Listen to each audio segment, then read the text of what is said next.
New Zealand এই দেশটার নাম শুনলে প্রথমেই আমাদের মাথায় আসে সবুজ পাহাড়, নীল সমুদ্র, শান্ত জীবন, পরিষ্কার বাতাস আর ট্রাভেল ব্লগ। এখানে কেউ ঘুরতে আসে, কেউ আসে স্টুডেন্ট হিসাবে, আবার কেউ বা আসে ভালো লাইফস্টাইলের খোঁজে। নিউজিল্যান্ডের ইকোনমিতে ট্রাভেল, ট্যুরিজম, এগ্রিকালচার এগুলো অনেক বড় একটা ভূমিকা রাখে। এটা প্রায় সকলেরই কম বেশি জানা, কিন্তু বিগত বেশ কয়েক বছর ধরে এই দেশটা খুব স্ট্রংলি ফোকাস করছে আইটি সেক্টরের দিকে। তো আজ আমরা ঘুরে দেখব বিশ্ববিখ্যাত আইটি কোম্পানি যেমন মাইক্রোসফট, কেপিএমজি, পিডাব্লিউসি, স্যাপের মতো ক্যাম্পাসগুলো। আর সাথে যাব ভায়াটেক হারবার, যা অকল্যান্ড সিটির অন্যতম সুন্দর ও প্রিমিয়ার একটা এলাকা। এর সাথে ঘুরে দেখব luxury yachts, sailboats, waterfront cafes, fine dining restaurant. Hello everyone, আমি অনামিকা। আমার নিউজিল্যান্ডের নতুন একটি ব্লগে আপনাদের সকলকে জানাই অনেক অনেক স্বাগতম। আশা করি সকলে সুস্থ আছেন আর খুব ভালো আছেন। আমাদের প্রথম ডেস্টিনেশন হচ্ছে স্যাপ টেকনোলজিস।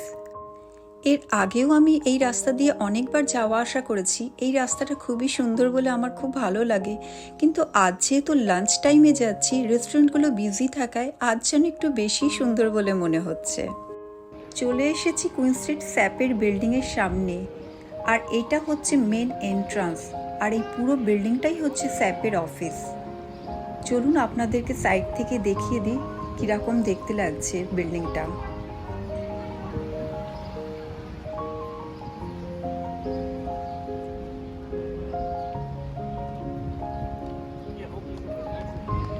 এটা হচ্ছে স্যাপের ক্যাফে এরিয়া। এখানে সমস্ত এমপ্লয়িরা এসে বসে খাওয়া দাওয়া করে।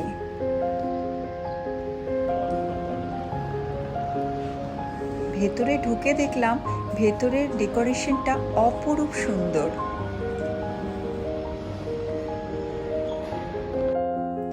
স্যাপ হচ্ছে একটা জার্মান মাল্টিন্যাশনাল সফটওয়্যার কোম্পানি, যারা এন্টারপ্রাইজ সফটওয়্যার তৈরি করে।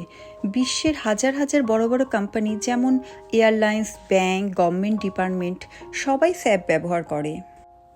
স্যাপ প্রফেশনালদের ডিমান্ড নিউজিল্যান্ডে দিন দিন বেড়েই চলেছে, বিশেষ করে যারা আইটি ব্যাকগ্রাউন্ড থেকে accounting, supply chain, human resource knowledge নিয়ে স্যাপ শিখেছেন, তাদের জন্য এখানে অনেক সুযোগ রয়েছে।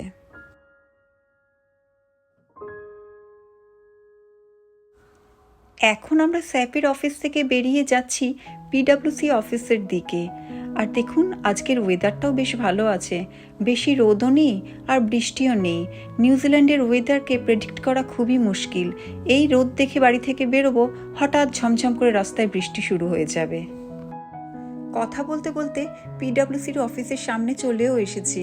ওই যে পিডাব্লিউসির লোগোও দেখা যাচ্ছে। অকল্যান্ডের হটস্পট ওয়াইটামেটা রেলওয়ে স্টেশনের পাশেই এই পিডাব্লিউসির অফিসটা অবস্থিত। আর এই হচ্ছে অফিসের মেন এন্ট্রান্স।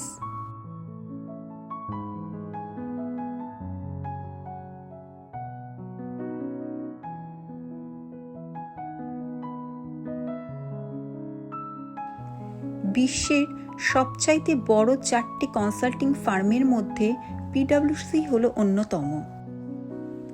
নিউজিল্যান্ডে শুধুমাত্র অকল্যান্ডেই নয়, পিডাব্লিউসির ওয়েলিংটন, ক্রাইস্টচার্চ এবং হ্যামিল্টনেও শাখা আছে।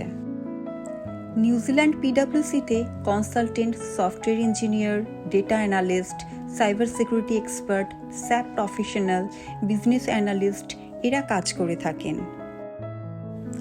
যদি আপনি cloud engineer, data and AI specialist, cyber security consultant, SAP professional, digital transformation consultant এই সমস্ত প্রফেশনের হয়ে থাকেন, তাহলে ভবিষ্যতে আপনার জন্য এখানে অনেক বড় সুযোগ অপেক্ষা করছে।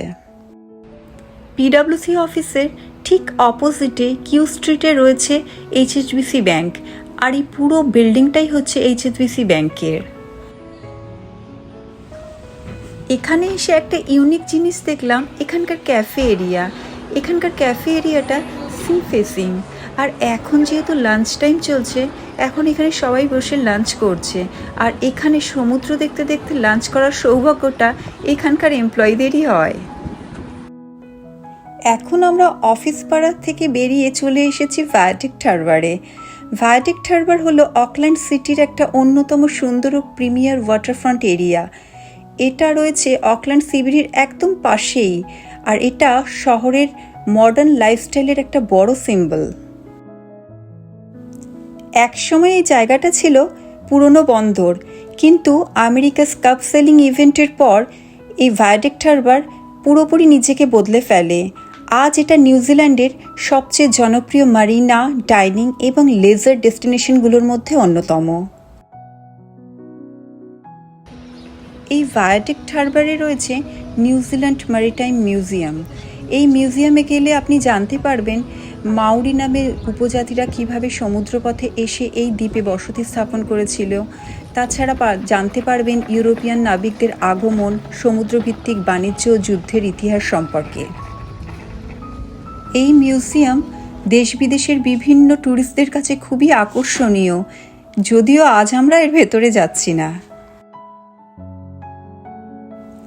এখন আমরা হাঁটতে হাঁটতে চলে এসেছি এই ব্রিজের দিকে, যার নাম টিওয়ারো ব্রিজ, যা আমার দেখা প্রথম ফোল্ডেবল ব্রিজ। এই ব্রিজের বিশেষত্ব হলো এটা ভায়াডাক্ট হারবারের দুদিককে যুক্ত করেছে, আর একই সাথে হারবারের মারিন ট্রাফিকেরও কাজ করে চলেছে।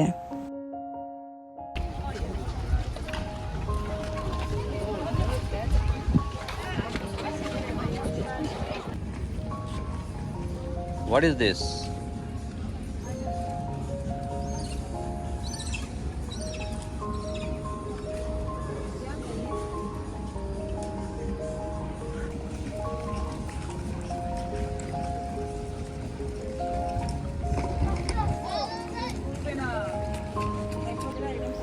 ভায়াডাক্ট হারবার মানে শুধু সুন্দর হাঁটার রাস্তা বা রেস্টুরেন্টই নয়, এই জায়গাটা হলো নিউজিল্যান্ডের একটা অন্যতম প্রিমিয়াম মারিনা। আর এখানে যে সমস্ত বোটগুলো দেখা যাচ্ছে, এগুলো বেশিরভাগই হচ্ছে প্রাইভেট সম্পত্তি। এই সমস্ত বোটের দাম প্রায় কয়েক মিলিয়ন ডলার পর্যন্ত হয়। আর এই সমস্ত বোটের মধ্যে থাকে private cabin, bedroom, modern kitchen, launch, onboard office এবং মিটিংয়ের ব্যবস্থাও রয়েছে। আর এই সমস্ত বোটের সেফটি সিস্টেম খুবই স্ট্রং হয়ে থাকে। সব বোট যে লাক্সারি হয় তা কিন্তু নয়, অনেকে অবশ্য ছোট বোটও রাখেন। ছোট বোটগুলো ব্যবহার করা হয় এই ধরুন ফ্যামিলি আউটিং, তারপর শর্ট ট্রিপস, তারপর ফিশিং, এবং ইভিনিং টাইমে এসে এখানে সবাই পার্টি করে থাকেন। নিউজিল্যান্ডে বোট রাখা মানে এটা শখ নয়, এটা অনেকের জন্য লাইফ কালচার। ভায়াডাক্ট হারবারের চারপাশে যেসব বাড়িগুলো দেখা যাচ্ছে, এগুলো কোনো সাধারণ অ্যাপার্টমেন্ট নয়, এগুলো হচ্ছে ওয়াটারফ্রন্ট লাক্সারি অ্যাপার্টমেন্ট এবং পেন্ট হাউস। আর এই সমস্ত বাড়িগুলো এমনভাবেই তৈরি করা হয়েছে যে ঘরের ভেতরে বসেই সমুদ্র, বোট এবং সানসেট সব কিছুই উপভোগ করা যায়। কেন এই বাড়িগুলোকে লাক্সারি বলা হয় জানেন? কারণ এখানে রয়েছে ফ্লোর থেকে সিলিং পর্যন্ত glass window, premium European kitchen appliance, smart home feature, আর রয়েছে প্রাইভেট পার্কিং এবং মারিনা ভিউ ব্যালকনিজ। আর এখানে একটা 2 বেডরুম ওয়াটারফ্রন্ট অ্যাপার্টমেন্টের আনুমানিক মূল্য প্রায় $4 মিলিয়ন, এবং এখানকার পেন্ট হাউসের আনুমানিক মূল্য প্রায় $5 মিলিয়ন অবধি হয়ে থাকে। এই সমস্ত অ্যাপার্টমেন্টে কোনো মিডল ক্লাস ফ্যামিলির লোকেরা থাকেন না, মোস্টলি এখানে business owner, corporate executive, investor, international প্রফেশনালরা থাকেন। ভায়াডাক্ট হারবার পেরিয়ে এসেই ঠিক রাস্তার অপোজিটে রয়েছে অকল্যান্ডে মাইক্রোসফটের অফিস। আর এই মাইক্রোসফটের অফিসের ঠিক পাশেই রয়েছে কেপিএমজির অফিস।